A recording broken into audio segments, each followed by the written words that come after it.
regional trial court most probably, kaya inelevate sa Court of Appeals at nakita nga ng Court of Appeals na may diferensya. So that's the beauty of the law. Unfortunately, may napagkamalian. But that person can invoke now yung compensation. Mayroon tayong batas na nag-compensate sa mga taong wrongfully convicted. Meron tayo niyan, may batas tayo niyan. They can invoke that and ask for compensation sa kanilang sinapit.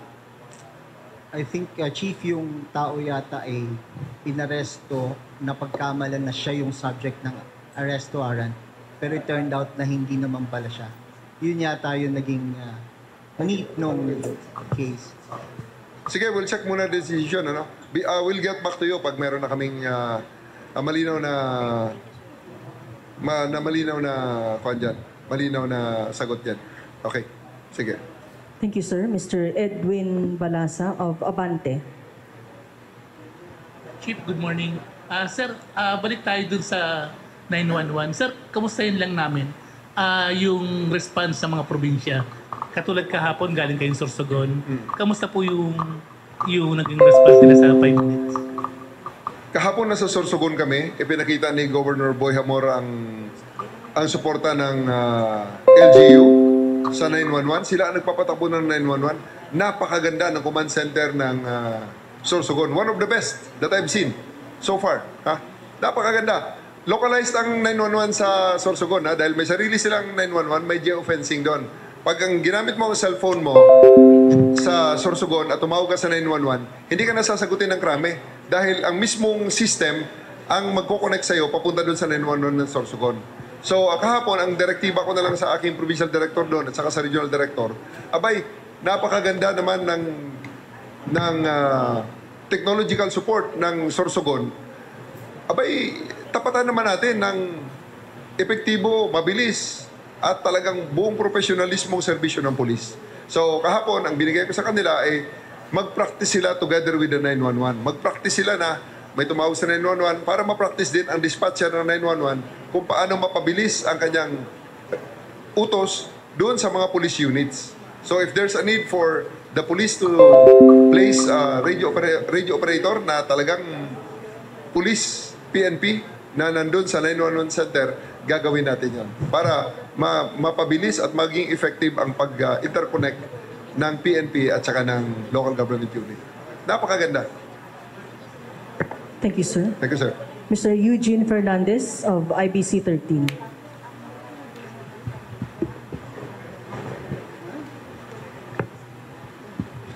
Alright, good morning po.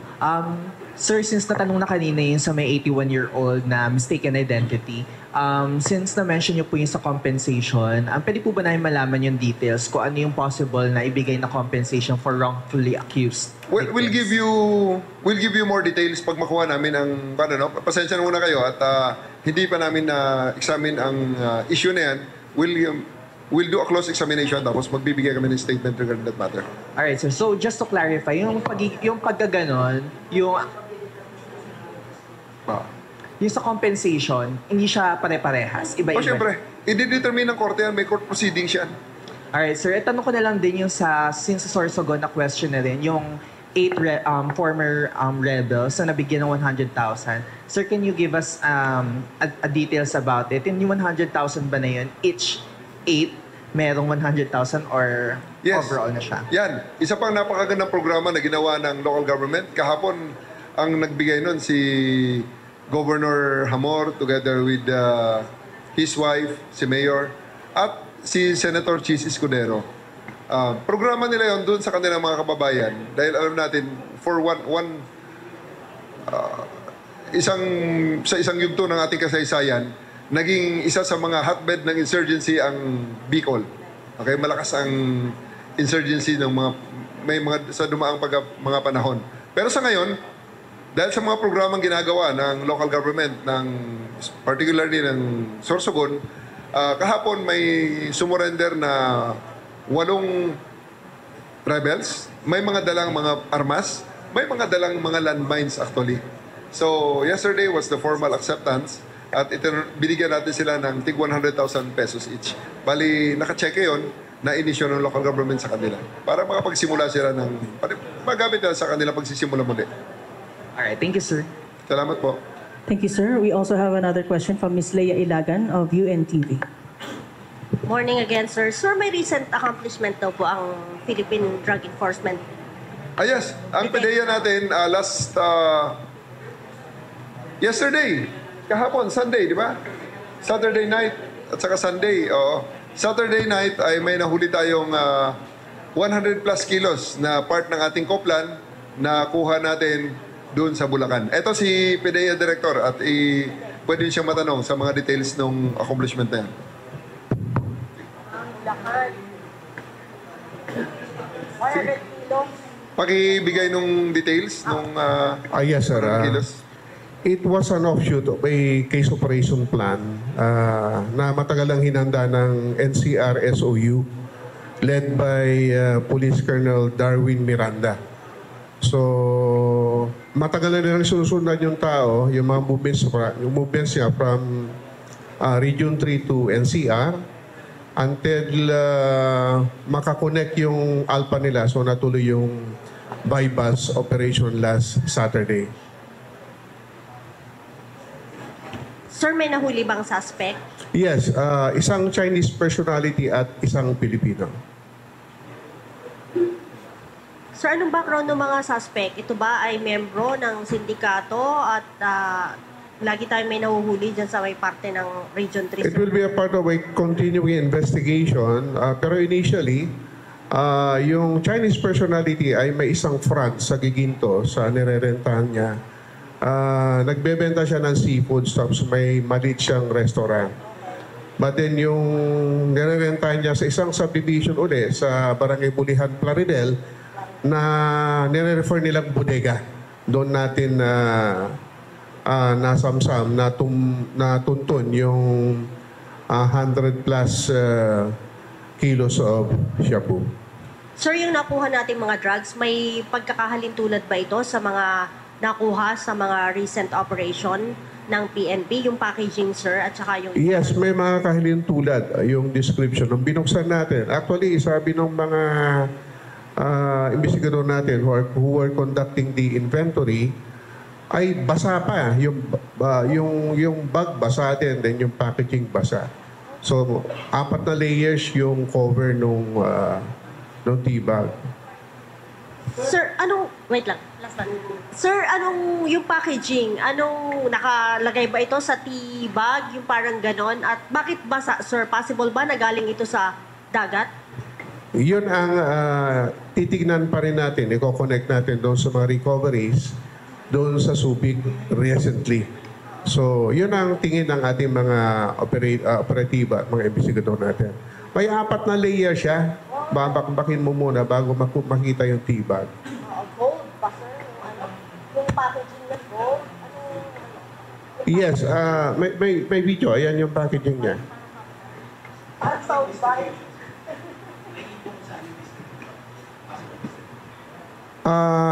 Inaalam pa namin. Hopefully, the arrested suspect will give us something.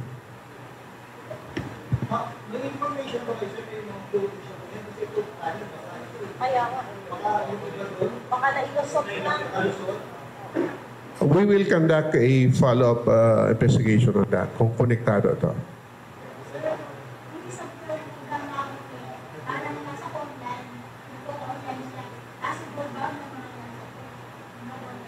Sige, Penta. Yes, part na ng transaction ng illegal drugs yung online. Marami ng previous operations na the illegal transaction on illegal drugs ay online. Part na ng modus nila yan. Suspect, matagal na ba siya dito sa Philippines? Nakapag-establish siya, tama po ba, ng isang legal na business dito sa Philippines? Dito sa... Yes, mayroon nga siyang tindahan ng seafoods at maliit na restaurant. And he has a common law wife. They have been living for more than 10 years. So, matagal na siya dito. We will check on his documents kung paano siya napunta dito. and his status of residency dito sa ating bansa. Anong connection, sir, ng Pilipino, sir, na suspect doon sa Chinese suspect? Again. Anong connection ng Chinese doon sa Pilipino na huli ni Nia? Yung Pilipino, taga-abot niya yon. Inuutusan niya, taga-abot niya ng illegal drugs. Actually, nasa kotse siya yung Pilipino yung nag-abot. So, monitor lang natin mga tropa, kaya nakuha yung Chinese on board a four-wheel vehicle. So, nakuha rin siya.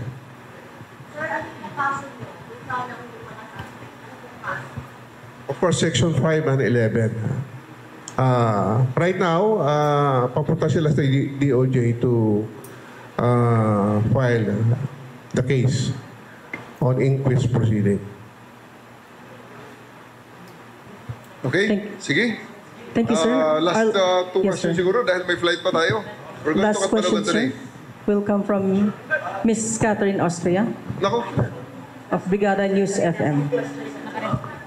Chief, good morning. Opo, gaano po, sa tingin po ninyo, gaano kalaki po ngayon yung banta ng AI-generated content? Kasi nagagaya na po yung GCash, ibang resibo, valid IDs. Alam nyo, totoo yan. We'll be working with the DICT and ang anti-cybercrime group natin.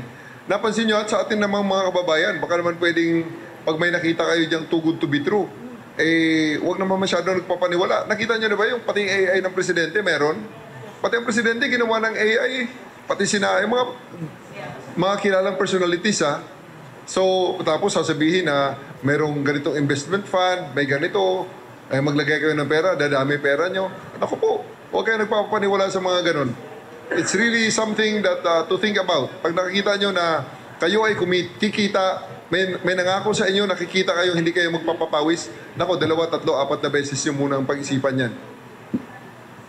Okay? So, napakalaking banta niyan. At ginagawa namin ng mga programa yan together with the DICT and the ACG. Thank you. Sir, last question na lang siya sa akin.